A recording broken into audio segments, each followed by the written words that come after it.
Bonjour les enfants. Faites attention s'il vous plaît. Taisez-vous, hein? Ça suffit. I said that's enough. Contest chair, Toastmasters, guests. The facial expressions I see before me, a curious mix, if I may say so, of feigned innocence, incomprehension, and indifference, take me back almost 40 years to my first job as a rookie French teacher. Have you ever been in a situation where you felt out of your depth? I have. At the time, I was technically qualified, but completely inexperienced and genuinely incompetent. Nevertheless, my local authority offered me a 3-month contract working in a secondary school. That was good news, because at the end of that period, I was due to get married and head off to a new life overseas. The bad news was that the school in question was a notorious establishment in one of the roughest parts of Glasgow. People told me it was so wild, the teachers parked their cars in a circle. I thought they were joking. On my first day, one of the senior teachers took me aside and said, "Listen, son, what you've got to understand is the pupils here, they're all bandits. Every last one of them." He didn't use the word bandits. I was allocated classes at the lower end of the school, both in age and educational aspiration. Most of my pupils had complicated and difficult, often chaotic backgrounds, and school in general and French in particular were not high on their list of priorities. My first month was a baptism of fire. It wasn't that I was struggling to keep order, because that ship had sailed early on.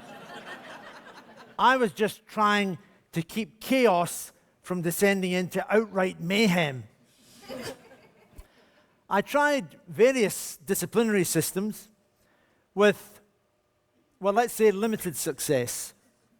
One week, the really bad behavior award went to Daniel McCann, and his prize, an assignment, 100 words on the topic, "What I think France is like."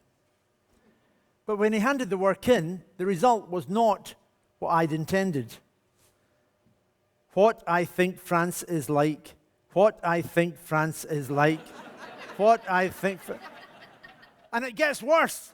What I think Francis likes. Of course, I wasn't a Toastmaster then, otherwise my communication skills would have been better. But you know, the mayhem was never far away, and it raised its head just a couple of days later in the shape of Billy Arnott. Now, Billy was a difficult pupil on a good day, and this was not a good day. He wouldn't stay in his seat, he wouldn't be quiet, and he kept on throwing missiles at his classmates. In desperation, I went to his desk, lifted it up to bang on the floor and bring him to his senses. Unfortunately, he moved his left foot just at the critical moment directly into the path of the desk leg as it returned to earth. Billy, howled in pain, jumped up and headed for the door. "Where do you think you're going?" I said. "I'm going home. I'm going to get my dad."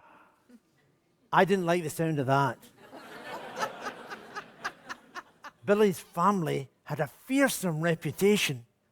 I did not want to meet his father, especially under these circumstances. So I've no idea why I said what I said next. "That's right, William. You go home and get your father. Bring him back here, and I'll explain exactly what your behavior has been like today." Astonishingly, Billy paused. And for once in my classroom, you could have heard a pin drop.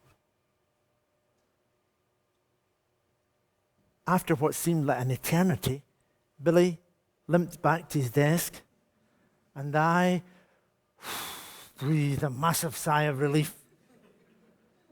At the end of classes, I went to the headmaster's office to explain what had happened, concerned that my teaching career might be in jeopardy before it had properly begun. But this was 1979, and the headmaster laughed off the incident and said, "You know what? Your troubles are over."